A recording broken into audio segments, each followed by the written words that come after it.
ഇത് Indian constitution, അതായത് Indian ഭരണഘടന.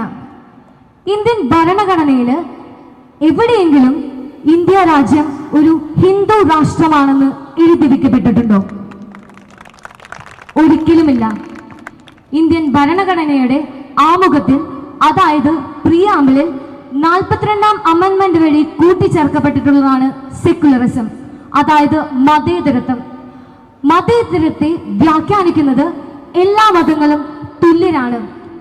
ഏതൊരു ഇന്ത്യൻ പൗരനും ഇന്ത്യൻ യൂണിയൻ ടെറിട്ടറിക്കുള്ളിൽ ജീവിക്കുന്നവരുമായിട്ടുള്ള വ്യക്തിക്ക് ഒരു മതം ഉണ്ടാകുന്നതിനും ആ മതത്തിനോട് അനുബന്ധിച്ചിട്ടുള്ള ആചാരങ്ങളും അനുഷ്ഠാനങ്ങളും പിന്തുടരുവാനുള്ള മൗലികാവകാശം ഇന്ത്യൻ ഭരണഘടന ഉറപ്പുവരുത്തുന്നുണ്ട്. അതോടൊപ്പം ന്യൂനപക്ഷങ്ങൾക്ക് ഉറപ്പുവരുത്തുന്ന ചില അവകാശങ്ങളുണ്ട്. Article 19, right to freedom of speech and religion, അഭിപ്രായ സ്വാതന്ത്ര്യം. ഏതൊരു ഇന്ത്യൻ പൗരനും സ്വന്തം അഭിപ്രായം ഭയമില്ലാതെ പ്രകടിപ്പിക്കാനുള്ള അവകാശം. ആർട്ടിക്കിൾ 25, ഇഷ്ടമുള്ള മതപ്രചാരണം, ആചാരാനുഷ്ഠാനങ്ങൾ പ്രവർത്തിക്കുവാനും പിന്തുടരുവാനുള്ള അവകാശം, സ്വതന്ത്രമായ വിശ്വാസം, മനസാക്ഷി സ്വാതന്ത്ര്യം എന്നിവ ഉറപ്പുവരുത്തുന്നു. ആർട്ടിക്കിൾ 26, മതപരമായ കാര്യങ്ങളുടെ നടത്തിപ്പിന് സ്വാതന്ത്ര്യം നൽകുന്നു. ആർട്ടിക്കിൾ 29, മൈനോറിറ്റീസ് റൈറ്റ്, അതായത് ന്യൂനപക്ഷ അവകാശങ്ങൾ.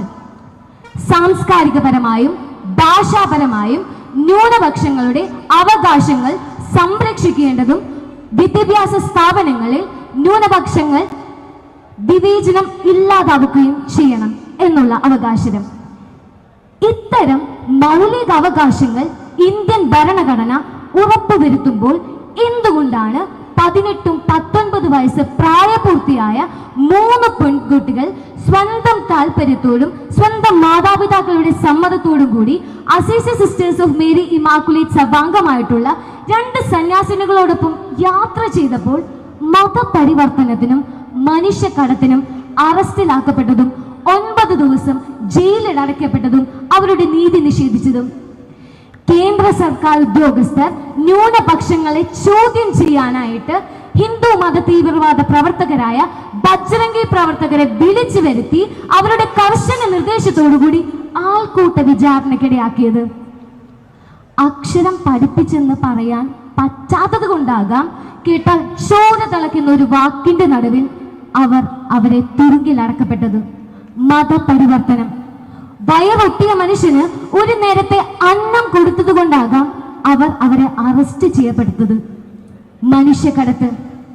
എന്റെ പ്രിയപ്പെട്ട BJP പ്രവർത്തകരെ, ഇന്ത്യ ഒരു ഹിന്ദു രാഷ്ട്രമല്ല.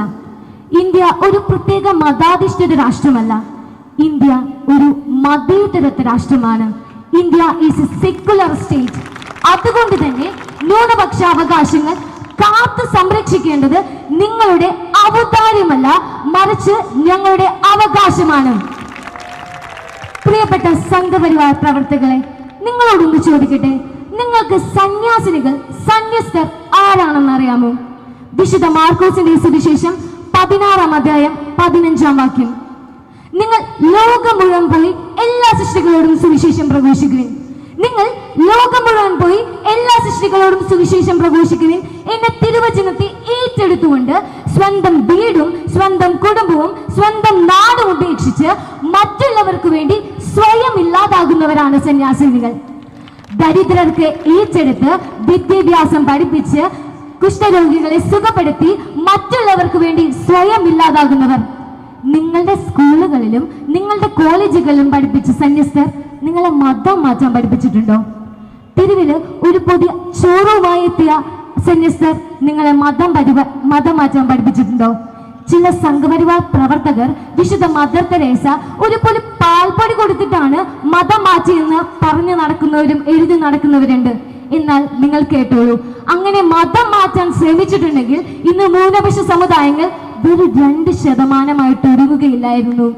BJP പ്രവർത്തകരെ, സംഘപരിവാർ പ്രവർത്തകരെ,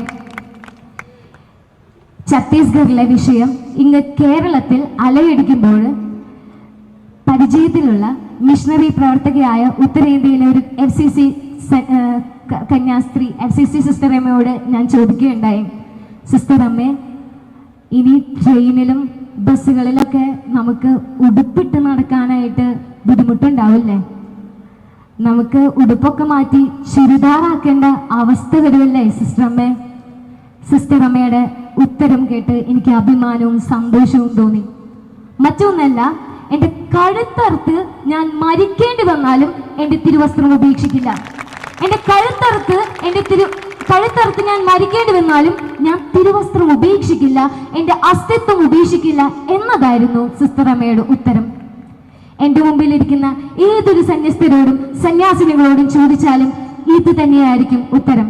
കാരണം രക്തം കണ്ട് ഭയപ്പെടുന്നവരല്ല സന്യാസിനികൾ, രക്തം കൊണ്ടാണ് തിരുസഭ വാർത്തത്. ക്രിസ്തു നമുക്ക് വേണ്ടി കുരിശിൽ മരിച്ച് രക്തമുയർത്തിട്ടാണ് സന്യാസിനികൾ ഉയർന്നു വന്നത്. അതുകൊണ്ട് ഞങ്ങൾ ഭയപ്പെടില്ല.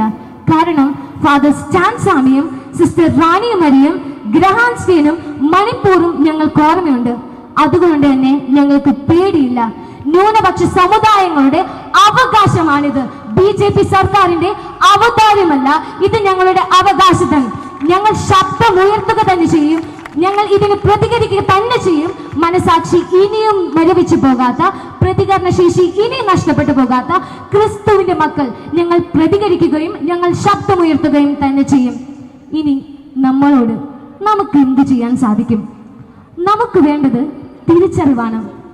ന്യൂനപക്ഷ അവകാശങ്ങളെ കുറിച്ചുള്ള തിരിച്ചറിവ്. ക്രൈസ്തവ സഭയിൽ നിന്ന് വേണ്ട അധികാരികളെയും രാഷ്ട്രീയ അധികാരികളെയും മേലുദ്യോഗസ്ഥർക്കും വേണ്ട ക്രൈസ്തവ സഭയിൽ നിന്നുള്ള അംഗങ്ങൾ, ക്രൈസ്തവ സഭയ്ക്ക് വേണ്ട പൊതുമാധ്യമങ്ങൾ, മിഷണറി പ്രവർത്തനങ്ങൾ പൊതുസമൂഹത്തിലേക്ക് എത്തിക്കാനുള്ള മാധ്യമങ്ങൾ. അതൊന്നുമില്ലെങ്കിൽ ഛത്തീസ്ഗഡിൽ സംഭവിച്ച പോലെ ഇന്നും കേരളത്തിൽ സംഭവിക്കും. കേരളത്തിൽ സംഭവിക്കാൻ അത്ര ദൂരമല്ല. കാരണം കേരളത്തിൽ ഉയർന്ന പ്രതിഷേധങ്ങൾക്കെതിരെ വിഷം തൊപ്പിവരും നമുക്കിടയിൽ തന്നെ നമ്മുടെ പക്ഷത്തും ഉണ്ട്. അമ്മയെ തല്ലിയാൽ പോലും പക്ഷം എന്ന് പറയുന്ന പോലെ തന്നെ നമ്മുടെ നാട്ടിലും ഉയർന്നു വരുന്ന രണ്ട് വാദങ്ങൾ ചിന്തിക്കേണ്ടിയിരിക്കുന്നു. നമ്മൾ അതിനെപ്പറ്റി ചർച്ച ചെയ്യേണ്ടിയിരിക്കുന്നു. അവസാനമായിട്ട് ഒരു ചോദ്യം: ഇനി വരുന്നൊരു തലമുറയ്ക്ക് ഇവിടെ വാസം സാധ്യമോ? ഇനി വരുന്നൊരു തലമുറയ്ക്ക് ഇവിടെ വാസം സാധ്യമോ? സത്യം ജയിക്കട്ടെ, ക്രിസ്തു ജയിക്കട്ടെ. ജയ് ക്രൈസ്റ്റ്, ജയ് യേശു.